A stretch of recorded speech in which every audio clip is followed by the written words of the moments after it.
दाता, महान दार्शनिक, महान अर्थशास्त्री, जितनी भी संबोधन आपके विषय में बोले जाए कम है। मैं ऐसे बाबा साहब के चरणों में अपनी श्रद्धा का सुमन अर्पित करते हुए,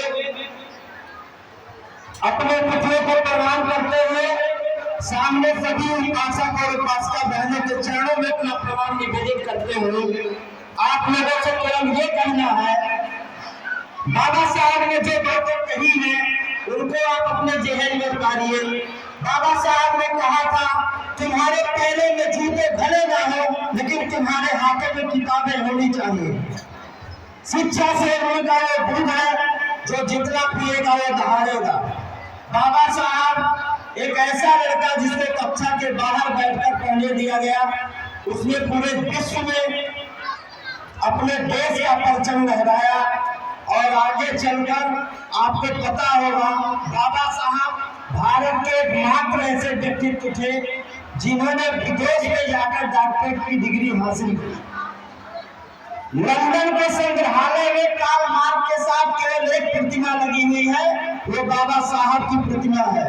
निश्चित तौर से बाबा साहब के अथक योगदान के बाद 1990 में इन्हें भारत रत्न दिया गया, लेकिन उसके पहले ही बाबा साहब विश्व रत्न बनकर पूरे विश्व में भारत का नाम रोशन कर चुके थे। करोड़ों करोड़ दलितों वंचितों के मसीहा, हमारे मुक्तिदाता के रूप में बाबा साहब ने जो भेदभाव को मिटाने का काम किया, निश्चित तौर से उसको जितनी भी तारीफ की जाए कम है।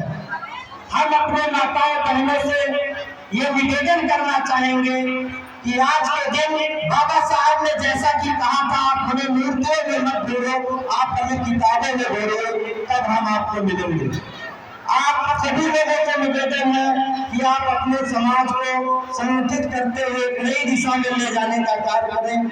जैसे जब बाबा साहब को किताब लिखने का अवसर मिला तो उन्होंने भारतीय संविधान में किसी से बदला लेने की बात नहीं लिखी।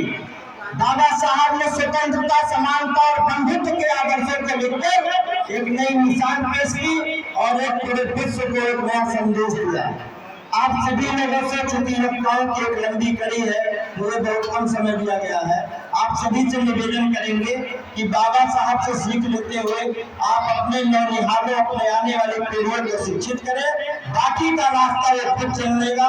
जय भीम, जय भारत, जय विज्ञान, जय संविधान।